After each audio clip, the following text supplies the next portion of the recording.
చెరకు తీపిని పంచే వాణిజ్య పంటల్లో ప్రధానమైనది. ఈ పంటను ఉభయ తెలుగు రాష్ట్రాల్లో పలు ప్రాంతాల్లో సాగు చేస్తున్నారు. దీర్ఘకాలం పాటు భూమిలో ఉండే ఈ పంట సాగుకు పెట్టుబడులు కూడా అధికంగానే అవసరమవుతాయి. అందుకే కొన్ని ప్రాంతాల్లో పంట నరుకుదల తర్వాత కొన్ని యాజమాన్య పద్ధతులు పాటించి మరుసటి సంవత్సరం కూడా పంటను తీసుకుంటూ ఉంటారు. దీనినే కార్సీ పంట అంటారు. తెలంగాణ ప్రాంతంలో దీనినే మోడెం పంట అంటారు. ఈ విధానంలో విత్తనం, భూమి తయారీ, నాట్ల ఖర్చులు ఉండవు. దీంతో సమయం కూడా ఆదా అవుతుంది. అంతేకాదు, ఈ మోడెం పంట మొక్క పంట కంటే ముందే నరుకుదలకు వస్తుంది. అయితే దిగుబడులు మాత్రం మొక్క తోటలతో పోలిస్తే చాలా తక్కువగా ఉంటున్నాయి. దీనికి ప్రధాన కారణం మోడెం తోటల యాజమాన్యం పట్ల రైతులు శ్రద్ధ పెట్టకపోవడం. దీనిని అధిగమించగలిగితే మొక్క తోటలకు దీటైన దిగుబడులను సాధించవచ్చంటూ చెరుకులో మోడెం తోటల యాజమాన్యం గురించి వివరిస్తున్నారు ప్రొఫెసర్ జయశంకర్, తెలంగాణ రాష్ట్ర వ్యవసాయ విశ్వవిద్యాలయం Palem Krishi Vignana Kendram programme coordinator doctor T Prabhakar Reddy. సాధారణంగా చెరుకు పంటలో ఒక మొక్క పంట తర్వాత 2-3 మోడెం పంటలు పండించడం అనేది సాధారణ పద్ధతి. అయితే ప్రస్తుత పరిస్థితుల్లో మొక్క పంట వేయటానికి మనకి నేలను తయారు చేయటం, బోదెలు చేయటం, చెరుకు విత్తన ఖర్చు, విత్తుకోవటం, వీటన్నిటికీ కూడా 20 నుంచి 25 వేల వరకు కూడా ఖర్చు వచ్చే అవకాశం ఉంటుంది. అందువల్ల మొక్క పంట తర్వాత మనం మోడెం పంటలు 2 నుంచి 3 మోడెం పంటలు సాగు చేసుకోవడం వల్ల చాలా సులభంగా ఉంటుంది. ఖర్చు అనేది చాలా వరకు తగ్గించుకునే అవకాశం ఉంటుంది. ముఖ్యంగా చెరుకు నరికిన తర్వాత అధికంగా పెరిగిన ఈ చెరుకు గడలను మొత్తం మొదటి వేరు వరకు కూడా అంటే భూమట్టానికి సమానంగా నరికివేయాలి. సో ఈ విధంగా నరికివేయటం వల్ల మనకు ఈ చెరుకు పంటలో పిలకలు అధికంగా రావటం అనేది జరుగుతుంది. దాంతోపాటు మనకి పెరుగుదల అధికంగా అవటం అనేది జరుగుతుంది. సో దీనికి ముఖ్యంగా మనము సాధారణంగా మనకు పదునుగా ఉండే పారలతో కానీ మనం చేస్తూ ఉంటాము. దీంతోపాటు రటూన్ మేనేజర్ అనే యంత్రం ద్వారా కూడా మనము ఈ యొక్క భూమట్టానికి చెరుకు గడలను అనేది నరుకునే అవకాశం ఉంటుంది. సో ఈ యంత్రం ద్వారా కూడా మనం తొందరగా చేసుకునే అవకాశం ఉంటుంది. ఈ యంత్రం ద్వారా 2.5 లక్షల వరకు కూడా ఉంటుంది. సో ఇదొకటి మనకు దగ్గరగా నరకడం ద్వారా పిలకలను అధికంగా పెట్టుకునే అవకాశం ఉంటుంది.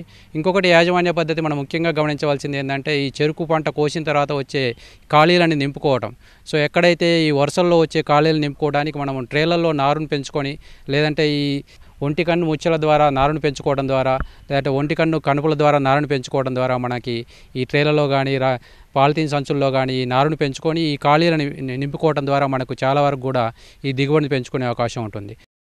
దాంతోపాటు ముఖ్యంగా గమనించవలసిన అంశం ఏంటంటే ఈ రసాయన ఎరువుల మోతాదు కూడా మనకు సాధారణ మోతాదు కంటే కూడా నత్రజని అనేది ఒక 40% వరకు కూడా అధికంగా వేసుకోవాల్సిన అవసరం ఉంటుంది. ముఖ్యంగా సిఫారసు చేయబడిన మోతాదు కనుక చూసినట్లయితే 1 ఎకరా మోడెం పంట సాగుకి 145 కిలోల నత్రజని, 40 కిలోల భాస్వరం, 48 కిలోల పొటాష్ అవసరం పడుతుంది. ఈ నత్రజని అనేది 2 భాగాలుగా విభజించుకొని మొదటి భాగాన్ని మనం ఎప్పుడైతే ఈ యొక్క మోడెం పంట చేసిన తర్వాత అంటే మొదలు వరకు నరికిన తర్వాత మనకి మొదళ్ళ దగ్గర ఒక 5 సెంటీమీటర్ల మందం మట్టిని తీసి అందులో వేయటం ద్వారా మనకు ఈ నత్రజని వినియోగ సామర్థ్యాన్ని అనేది చాలా వరకు పెంచుకునే అవకాశం ఉంటుంది. దాంతోపాటు మిగిలిన మోతాదుని మనం 45 రోజుల తర్వాత అంటే మోడెం చేసిన 45 రోజుల తర్వాత పిలకలు అధికంగా వచ్చే సమయంలో మిగిలిన నత్రజని మోతాదుని వేసుకోవాల్సిన అవసరం ఉంటుంది.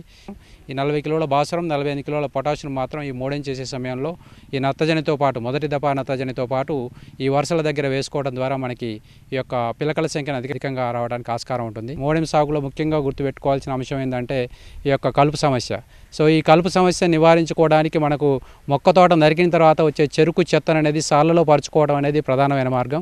మనకు సాధారణంగా 1 ఎకరా చెరుకు నరికిన తర్వాత 3 నుంచి 4 టన్నుల వరకు కూడా చెరుకు చెత్త వచ్చే అవకాశం ఉంటుంది. ఈ చెరుకు చెత్తను అనేది సాధారణంగా రైతులు తగలబెడుతూ ఉంటారు. సో ఈ చెరుకు చెత్తను తగలబెట్టకుండా ఈ వరుసల మధ్యలో పరచడం ద్వారా ఈ యొక్క నీటి యొక్క వినియోగ సామర్థ్యాన్ని పెంచుకోవచ్చు, నీరు ఆవిరి కాకుండా చూసుకోవచ్చు. ఇంకొకటి ఈ వరుసల మధ్యలో పరచడం ద్వారా ఈ కలుపు సమస్యను చాలా వరకు కూడా తగ్గించుకునే అవకాశం ఉంటుంది. దాంతోపాటు ఈ చెరుకు మొదటి దశలో వచ్చే పీక పురుగును కూడా చాలా వరకు తగ్గించుకునే అవకాశం ఉంటుంది.